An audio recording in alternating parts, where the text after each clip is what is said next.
Народные избранники провели очередное заседание Комитета по жилищно-коммунальной политике, строительству, транспорту и дорожному хозяйству. Первым делом рассмотрели вопрос об исполнении наказов избирателей. Заместитель начальника управления городского хозяйства Ольга Цыганкова сообщила, что в третьем квартале 2021 года был проведен ремонт участка дороги на улице Абельмана от улицы Октябрьской до улицы Свердлова, а также заасфальтирован съезд и тротуар на улице Барсукова около гимназии номер 1. Стоимость этих работ 13 миллионов рублей. Также был установлен остановочный павильон около дома номер 1 на улице Абельмана и светильники между домами 4А и 4Б. На ремонт участка дороги до школы номер 22 в районе улицы Грибоедова потрачено 660 тысяч рублей. В настоящее время сейчас у нас в работе ремонт тротуара. Это на улице Колхозной, напротив школы номер 5. Это от дома номер 28 до дома номер 32. У нас сейчас активно проводятся работы по планировке грейдером частного сектора. Это улицы Салтыкова-Щедрина, Полярная, Роскова, Боровая, Станиславского, Чайковского, Пушкина,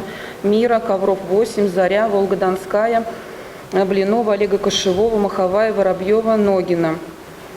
Планировка крошкой также была осуществлена в частном секторе. Ольга Цыганкова также проинформировала, что в результате торгов по ремонту улицы Абельмана образовалась денежная экономия, которая составила 12 миллионов рублей. На эту сумму был увеличен контракт по ремонту дороги на улице Еловой. Производится устройство парковки около здания Центральной городской больницы. Кроме того, на 9 миллионов сформировали смету по ремонту дорог в микрорайоне Заречная Слободка, а также по ремонту дорог на улице Салтыкова-Щедрина, Раскова и улице Полярной. Планируется выполнять ремонт дорог в Щебне. Много вопросов депутаты задали по ремонту тротуаров. В частности, их интересовало, запланирован ли ремонт тротуаров на улице Еловой.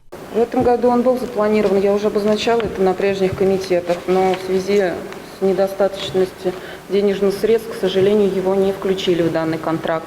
Но у нас сметы есть, при достаточном финансировании мы обязательно рассмотрим этот вопрос в следующем году. Депутат Сергей Кашицын рассказал о работе согласительной комиссии по исполнению наказов избирателей. По предложению главы города было сделано выделение средств в размере 30 миллионов рублей. Было рекомендовано комиссии администрации города разработать порядок и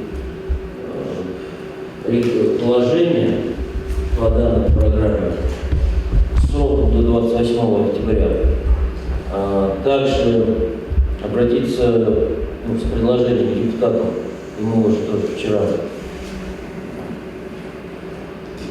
доложили, предложить по одной дороге на каждый округ, то есть 30. До конца ноября депутаты должны определиться с выбором дороги, которую необходимо отремонтировать в первую очередь. Приоритетными являются дороги к школам, больницам, детским садам и другим социальным объектам. Светлана Ишевских, Илья Кретов. Новости «Наш регион 33».